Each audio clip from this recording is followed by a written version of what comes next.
Assalomu alaykum hurmatli kuzatuvchilar. Toshloq tuman adliya bo'limi tomonidan 2025-yil davomida belgilangan faoliyatning ustuvor yo'nalishlari ijrosi yuzasidan quyidagi ishlar amalga oshirildi. Jumladan, 2025-yil davomida tuman adliya bo'limiga tuman hokimligi va xalq deputatlari kengashining 7 ta normativ tusdagi qaror loyihalari kelib tushgan bo'lib, shundan 6 tasi huquqiy ekspertizadan o'tkazilib, ijobiy xulosa berilishi ta'minlandi. Bitta qaror loyihasi amaldagi qonun hujjatlariga zid ravishda ishlab chiqilganligi sababli rad etildi. Shu bilan birga tuman adliya bo'limi tomonidan e-qaror elektron tizimi orqali tuman hokimligi va xalq deputatlari kengashi tomonidan qabul qilingan qarorlarning qonun hujjatlariga muvofiqligi, ularni qabul qilishda ijro intizomiga rioya etilish ahvoli doimiy monitoring asosida o'rganilmoqda.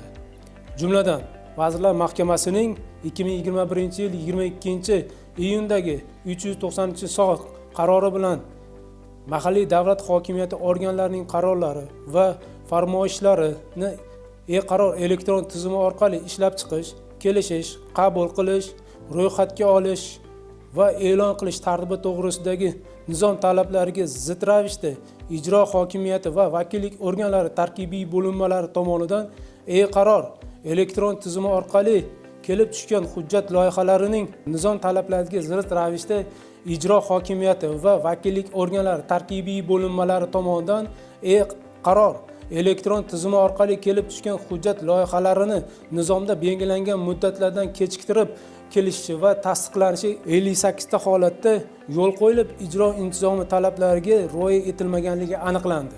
Bundan tashqari, 2025-yil davomida tuman adliya bo'limi tomonidan huquqni qo'llash amaliyoti va tahlil qilish sohasida 14 ta o'rganish, 37 ta monitoringlar o'tkazilgan bo'lib, o'tkazilgan o'rganish va monitoringlar davomida 15 ta tashkilotdan statistik ko'rsatkichlar talab qilib olinib, 43 ta normativ huquqiy hujjat ijrosi tahlil qilinishi orqali 16 ta qonun hujjatlariga o'zgartirish va qo'shimchalar kiritish yuzasidan takliflar ishlab chiqilishi ta'minlandi.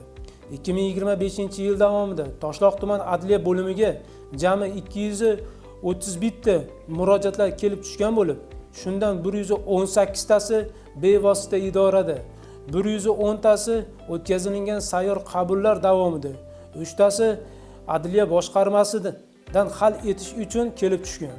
Umuman olganda 2025-yil davomida bo'lim tomonidan aniqlangan qonun buzilishlarini bartaraf etish yuzasidan mahalliy davlat hokimiyati organlariga, davlat organlari va tashkilotlariga hamda boshqa idoralarga jami 65 ta taqdimnoma kiritildi. 18 ta mansabdor shaxs ma'muriy javobgarlikka tortildi. Tuman adliya bo'limi tomonidan kiritilgan taqdimnomalar asosida 12 ta mas'ul va mansabdor shaxslar intizomiy javobgarlikka tortildi. Shuningdek, kiritilgan taqdimnomalar asosida 6263 nafar jismoniy shaxslarning huquqlari tiklanishi ta'minlandi. Bundan tashqari, kelgusida qonun buzilishlariga yo'l qo'ymaslik yuzasidan tumandagi davlat organlari va tashkilotlariga 419 ta ogohnoma kiritildi. Tuman adliya bo'limi tomonidan 2025-yil davomida jami 1837 ta targ'ibot tadbirlari amalga oshirilib, yangi qabul qilingan normativ huquqiy hujjatlar keng jamoatchilikka yetkazilishi ta'minlandi.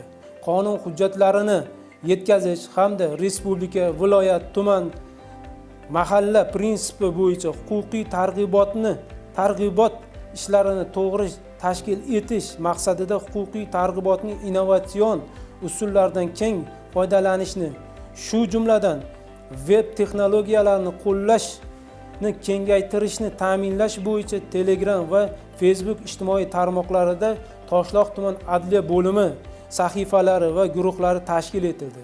Sahifa va guruhlarga qonunchilikdagi yangiliklar muntazam joylashtirib kelishi ta'minlanmoqda.